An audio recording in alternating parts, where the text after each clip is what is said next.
C'était un matin frais d'octobre 1999, dans le calme de la campagne bordelaise. Les vendanges venaient de s'achever dans la petite commune de Saint-Avit-de-Soulège. Les vignes s'étaient vidées de leurs grappes, et le sol, encore humide, portait les traces d'un travail bien fait. Gilbert Montreuil, vigneron de 58 ans, avait salué ses ouvriers saisonniers au lever du jour, puis était monté à bord de son vieux tracteur Renault 56 pour rejoindre l'autre extrémité du domaine, la parcelle la plus reculée, surnommée par ses proches la dent creuse, à cause de sa pente et de ses rangées éparses. Ce jour-là, Gilberte ne revint jamais. Son absence, d'abord perçue comme un simple retard, se transforma en alarme lorsque son épouse, Josiane, ne le vit pas revenir à l'heure du déjeuner. Elle alerta leur fils, les voisins, puis la gendarmerie. Des recherches furent lancées dès la fin d'après-midi. Des chiens, des drones, des hélicoptères. Aucun indice, aucun témoin. Juste des traces de pneus dans la boue qui s'arrêtaient net, avant de disparaître. Pendant des années, le mystère Gilberte Montreuil plana sur la région. On parla de chute accidentelle, d'enlèvement, d'un départ volontaire. Certains disaient l'avoir vu en Espagne. D'autres affirmaient qu'il avait été mêlé à un trafic de vin frelaté et qu'il s'était fait effacer. Mais jamais rien de concret. Le dossier finit par s'endormir dans une armoire du commissariat de Libourne, avec cette mention au feutre rouge. Personne disparue, sans trace, classée. Puis, en 2009, une sécheresse exceptionnelle frappa la Gironde. Le niveau de la rivière Dordogne baissa de manière spectaculaire, révélant des berges que personne n'avait vues depuis des décennies. Et là, entre les rochers et les racines exposées, un pêcheur fit une découverte glaçante. Un vieux tracteur rouillé, coincé dans la vase. Sa plaque était encore lisible. Renault 56, propriété de Gilbert Montreuil. Ce qu'on retrouva à l'intérieur du véhicule bouleversa les enquêteurs et raviva une douleur que l'on croyait enterrée. Mais avant de vous raconter ce qu'ils ont découvert, dites-moi, depuis quelle ville et quel pays écoutez-vous cette histoire? Lorsque les pompiers et la gendarmerie arrivèrent sur place, le tracteur émergeait à moitié de la boue, incliné sur le flanc gauche, ses roues figées par la rouille. Il fallut plusieurs heures pour le désengager sans l'endommager davantage. Une fois tiré sur la berge, sous les regards d'une dizaine de curieux rassemblés à distance, les techniciens de l'IRCGN commencèrent leur inspection. Ce qu'ils trouvèrent dans la cabine fit frissonner même les plus expérimentés. Le siège conducteur était vide. Mais sur le plancher, partiellement enseveli sous des débris de végétation, reposait une vieille veste en laine, couverte de taches brunâtres. Dans la poche intérieure, un carnet détrempé portait encore les initiales GM et une série de notes griffonnées à l'encre bleue. Certaines lignes étaient illisibles, effacées par l'humidité. D'autres étaient plus nettes et bien plus dérangeantes. Ils savent que j'ai vu. Je ne devais pas être là ce soir-là, pas là-bas. Si je disparais, cherchez dans la cave au tonneau. Ils viennent la nuit. Le bruit des bottes sur les galets. Les enquêteurs se regardèrent, interdits. Le carnet semblait plus proche d'un journal de paranoïa que d'un simple calepin de vigneron. Pourtant, tout laissait penser qu'il avait été rédigé peu de temps avant la disparition. On y lisait des dates, des heures précises, et surtout, une description inquiétante d'un lieu. Le chai du Haut, derrière la grille rouillée, sous les vieux millésimes. Ce lieu existait bel et bien. Le domaine Montreuil avait été vendu en 2002, 3 ans après la disparition de Gilbert. Les nouveaux propriétaires, une famille néerlandaise, en avaient modernisé une partie, mais conservé certains bâtiments anciens, dont ce fameux chai du Haut qu'ils n'avaient jamais vraiment exploré en détail. Alertés par les autorités, ils donnèrent leur accord pour une perquisition. Ce que les enquêteurs allaient découvrir derrière cette grille rouillée allait changer le regard que tout un village portait sur son histoire. Et sur Gilbert Montreuil. Le chai du Haut se trouvait à l'écart, à l'orée d'un bosquet de chênes. De l'extérieur, le bâtiment semblait abandonné depuis longtemps. Une porte en bois gonflée par l'humidité, des fenêtres opaques couvertes de toiles d'araignée, et une grille en fer forgé, verrouillée par un vieux cadenas rouillé. Les gendarmes durent utiliser une scie pour forcer l'entrée. À l'intérieur, une odeur de poussière, de vin fermenté et de terre humide envahit l'air. La lumière de leurs torches dansa sur les murs de pierre, révélant des dizaines de tonneaux empilés, certains encore scellés, d'autres effondrés. Mais ce fut une trappe métallique, dissimulée sous un tapis de sacs de jute, qui attira leur attention. Le loquet avait été soudé de l'intérieur, une soudure grossière, comme si quelqu'un avait tenté d'enfermer quelque chose, ou quelqu'un. Quand ils parvinrent à l'ouvrir, un escalier en colimaçon descendait dans l'obscurité. Ce qu'ils découvrirent en bas ressemblait à une pièce oubliée de tous. 4 murs en béton brut, une table en métal, une chaise, et au sol, un jeu de menottes rouillé, encore attaché à un anneau fixé dans le mur. Sur la table, plusieurs objets recouverts de poussière. Une lampe à huile, une bouteille vide et un vieux magnétophone à cassette. Les gendarmes le manipulèrent avec précaution. Il contenait une bande, toujours intacte. Après analyse, la cassette fut confiée à un expert. Lorsqu'il la fit jouer, une voix fatiguée, éraillée, mais identifiable, remplit la pièce d'écoute. C'était celle de Gilberte Montreuil. Je ne sais pas combien de jours se sont écoulés. Ils viennent parfois. Ils me parlent derrière la porte. Parfois ils me donnent du pain.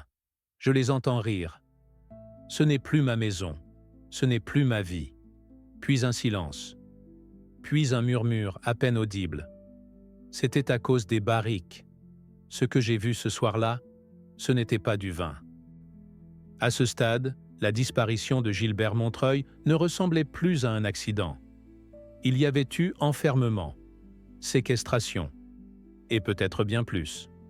Mais la grande question restait entière. Qui était derrière tout ça? Et pourquoi un simple vigneron aurait-il été réduit au silence? Pendant 10 ans, la découverte du sous-sol secret relança officiellement l'enquête, cette fois pour enlèvement, séquestration et disparition suspecte. Les enquêteurs de la brigade criminelle de Bordeaux furent dépêchés sur place pour reprendre tout depuis le début. Leur première étape fut de retrouver les anciens employés agricoles du domaine Montreuil, ceux qui travaillaient avec Gilbert durant l'été 1999. Certains vivaient encore dans les environs, d'autres avaient de quitter la région depuis longtemps. Mais plusieurs noms revenaient sans cesse, et parmi eux, un en particulier attira l'attention. Raymond Lascaux, chef de culture à l'époque. Ancien militaire reconverti dans la viticulture, il gérait les récoltes avec une poigne de fer, connu pour son tempérament dur et son silence. Il avait quitté Saint-Avit quelques mois après la disparition de Gilbert, sans explication, pour s'installer dans le Tarn. Lorsque les enquêteurs se présentèrent chez lui, Raymond fut d'abord coopératif. Mais dès qu'ils évoquèrent le tracteur, son visage se referma. Il nia avoir vu quoi que ce soit d'inhabituel en 1999, prétendant que Gilbert était instable ces derniers temps et qu'il parlait souvent de gens qui l'espionnaient. Cependant, une perquisition discrète de son domicile révéla un élément accablant. Un carnet de notes codé avec des dates, des symboles et surtout des initiales. Parmi celles-ci, GM, noté à côté de la mention cave, tonneau, 4 crisis.99. Les enquêteurs comprirent alors que Raymond n'était pas seul. Une organisation, peut-être locale, avait utilisé les installations du domaine Montreuil pour autre chose que la viticulture. Des tonneaux spécifiques, déplacés la nuit, contenaient en réalité des cargaisons non déclarées. Mais quoi? Les registres des douanes, consultés en urgence, montrèrent une anomalie. Plusieurs livraisons inexistantes avaient quitté le domaine entre 1997 et 1999. Et selon les documents, Gilbert avait commencé à poser des questions au printemps. Tout indiquait qu'il avait découvert un trafic clandestin mené sous son nez et qu'il avait menacé de tout révéler. Son erreur avait été de se confier aux mauvais collègues et peut-être d'avoir laissé une trace bien plus dangereuse que prévu.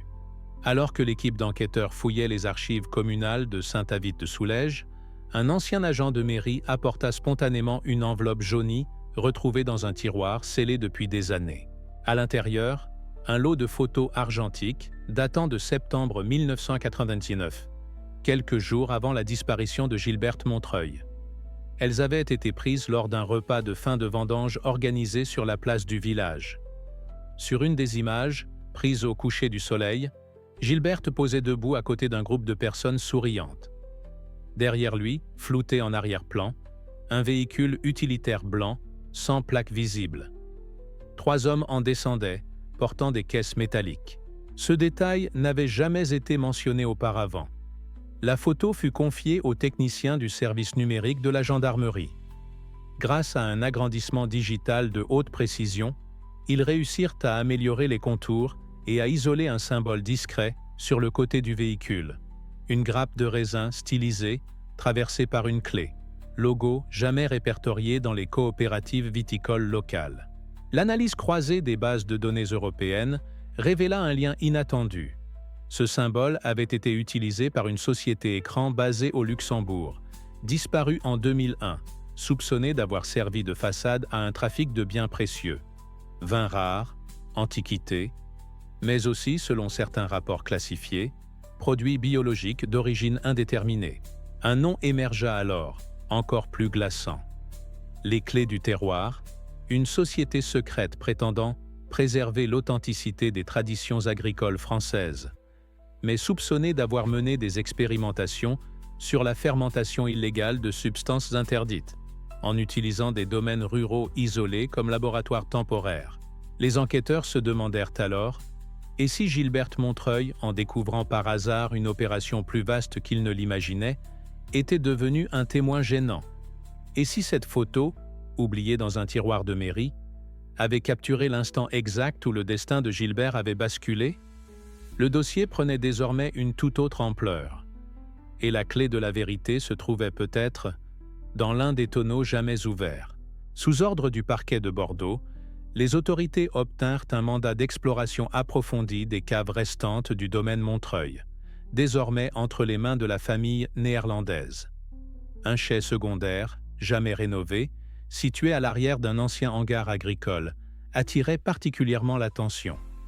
La porte en métal était soudée de l'extérieur, et un lourd cadenas rouillé pendait à la grille, comme si on avait tenté d'en interdire l'accès, à tout jamais. Le 3 novembre 2009, les gendarmes et un groupe d'experts vinicoles y pénétrèrent, accompagnés de techniciens en biochimie et d'un médecin légiste. À l'intérieur, l'air était étouffant, saturé d'une odeur de fermentation excessive, de moisissure et d'autre chose. Quelque chose de plus organique, de plus ancien. Les lampes frontales révélèrent une rangée de barriques atypiques, plus longues, cerclées de cuivre, scellées non pas avec de la cire mais avec une sorte de résine brunâtre. Chacune portait un code gravé, RX4, RX5, jusqu'à RX13, et une étiquette en néerlandais portant la mention « Non destiné à la consommation ». Les experts en vin secouèrent la tête. Ce n'était pas du vin, et ce n'était pas censé être ici. Lorsqu'une des barriques fut ouverte avec précaution, le silence fut total. À l'intérieur, au lieu de liquide, un ensemble étrange, des poches plastifiées contenant un fluide rouge sombre, des tissus biologiques prélevés et stockés, et une liasse de documents, parfaitement conservés dans une capsule métallique. À l'intérieur de cette capsule, une note signée. L'écriture était tremblante, mais lisible. « Si vous trouvez ceci, vous saurez ce qu'il faisait ici. Je n'étais pas fou. J'ai tout noté. Pardonne-moi, Josiane. GM ». Le carnet manuscrit qui l'accompagnait contenait des schémas, des relevés de température, des heures de manipulation nocturne et des descriptions précises de substances testées. Le plus glaçant? Une page avec 3 noms, entourés au crayon rouge. L'un d'eux, Raymond Lascaux. Il devenait évident que Gilbert Montreuil avait découvert une opération illégale impliquant des essais biologiques à grande échelle, dissimulés sous couvert de production vinicole, et qu'il avait essayé de documenter tout cela avant d'être réduit au silence. Mais comment avait-il pu survivre enfermé? Avait-il été déplacé? Était-il mort dans cette même cave ou ailleurs? Et surtout, Pourquoi son corps n'avait-il jamais été retrouvé? Lors du dernier passage des enquêteurs dans la cave secondaire, un agent de l'IRCGN repéra un objet coincé derrière une étagère de stockage métallique. Il s'agissait d'un vieux dictaphone à cassette, poussiéreux, sans pile. Une fois alimenté en laboratoire, il s'avéra encore fonctionnel. La bande magnétique était intacte. L'enregistrement datait, selon l'horodatage manuel, du 11 octobre 1999, soit 6 jours après la disparition de Gilberte Montreuil. Lorsque les premières secondes jouèrent, le silence dans la salle d'analyse était total. Puis une voix, faible, altérée, mais reconnaissable entre toutes. « Je ne sais pas s'ils reviendront ce soir. Ils disent moi que si je parle, tout le village sera concerné. Mais je ne peux plus garder ça pour moi. » Suivirent de plusieurs minutes de récits confus. Des noms, des lieux, des procédures. Gilberte décrivait les nuits passées à entendre des bruits au-dessus de sa tête, les bouteilles déplacées, les voix étouffées. Mais ce fut la dernière partie de l'enregistrement qui provoqua un choc au sein de l'équipe d'investigation. Ce que je n'arrive pas à comprendre, c'est pourquoi Émile a participé. Il était mon ami, depuis l'école. Il savait ce que je pensais de tout ça. Et c'est lui qui m'a conduit là, ce soir-là. Lui qui a refermé la trappe. Émile Duret, viticulteur voisin, ancien adjoint au maire, très respecté dans la commune. Il avait été interrogé brièvement en 1999, mais son alibi, qu'il était à un banquet du syndicat des viticulteurs, n'avait jamais été remis en cause. 10 ans plus tard, son nom refaisait surface de la pire façon possible. Les enquêteurs décidèrent de perquisitionner sa propriété. Dans un coffre scellé du grenier, ils trouvèrent plusieurs liasses de documents bancaires, des virements réguliers vers des comptes luxembourgeois et une clé rouillée marquée « Cave RX ». Confronté aux éléments, Émile resta silencieux. Puis, contre toute attente, demanda à voir la cassette. Après l'avoir écoutée, il murmura simplement « Je ne pensais pas qu'il aurait le courage d'enregistrer ça. Il m'a laissé un poids que je n'ai jamais pu effacer. » Et sans en dire plus, il indiqua un lieu, le puits abandonné derrière la parcelle nord.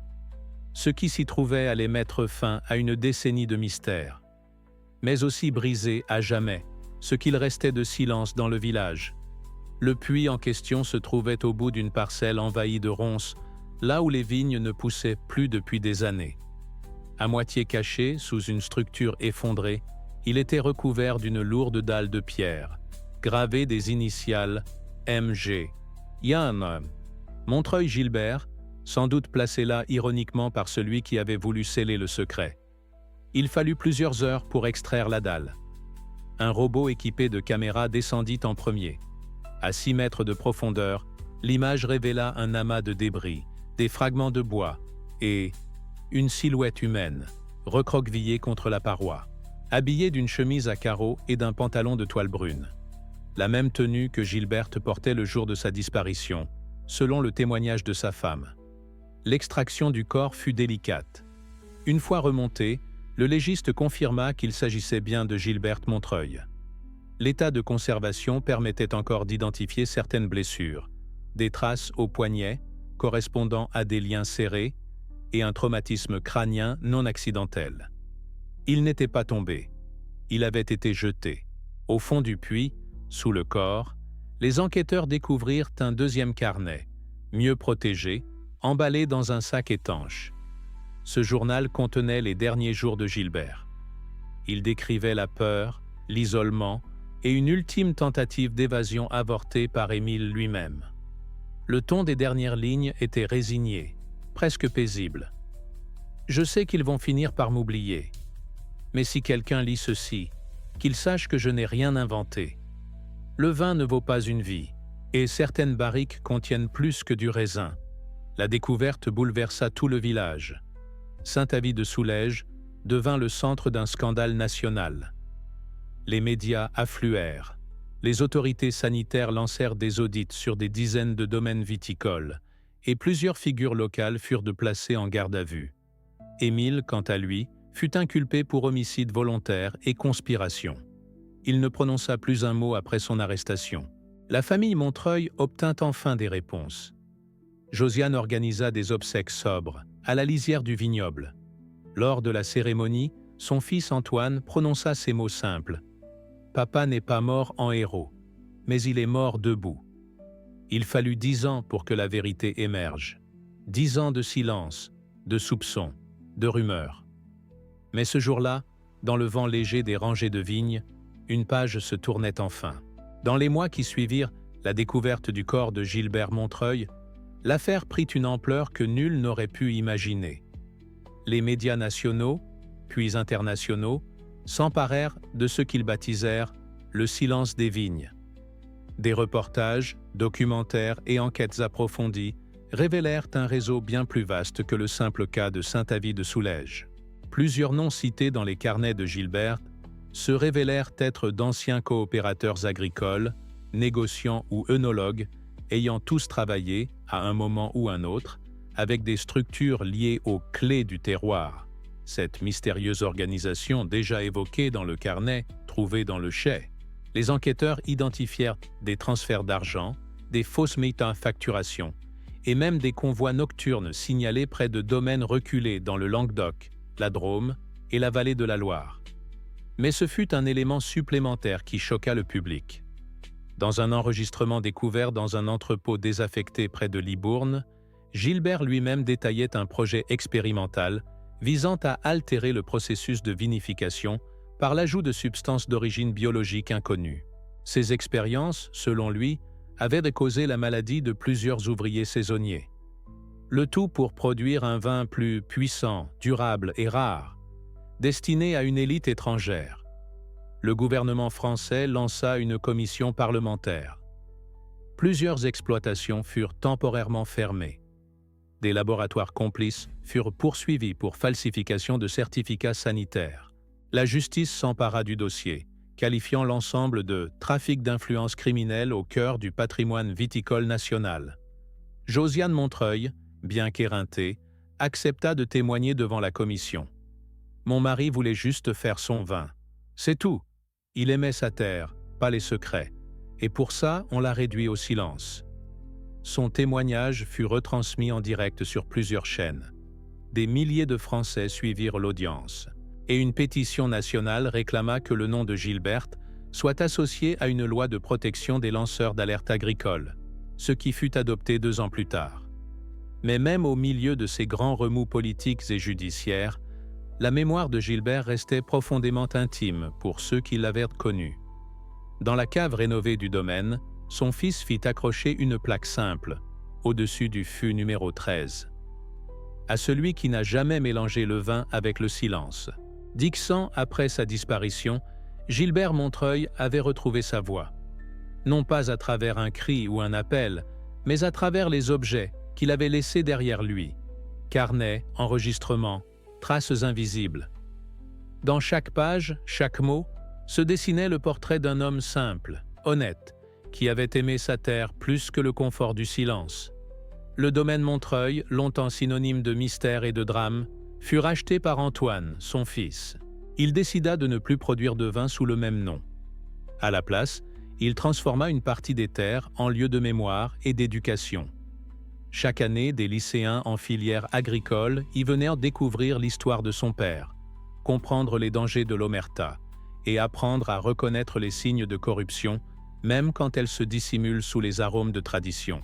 Un petit musée vit le jour, au sein de l'ancienne cave, conservant intact le bureau de Gilbert, ses carnets, la fameuse cassette, et même le dictaphone rouillé retrouvé dans la poussière. Une salle portait le nom de Josiane, en hommage à sa mère, dont la ténacité avait permis de maintenir vivante la flamme de l'espoir. Mais ce fut en 2015, lors du 15e anniversaire de la révélation de la vérité, que le village entier se réunit pour lui rendre hommage. Ce jour-là, au milieu des vignes dorées par l'automne, Antoine planta un nouveau cépage, un plant unique, issu d'une vigne ancienne que Gilbert avait lui-même greffée avant sa disparition. Une plaque fut scellée au pied du rang. Ici repose la vérité, nourrie de silence, mais arrosée de courage. Et depuis ce jour, chaque année, Le vin produit à partir de cette parcelle spéciale est mis en bouteille sous un nom simple, sans étiquette prétentieuse. Résistance. Il ne s'en exporte pas. Il ne se vend pas. Il se partage entre ceux qui se souviennent et ceux qui refusent d'oublier.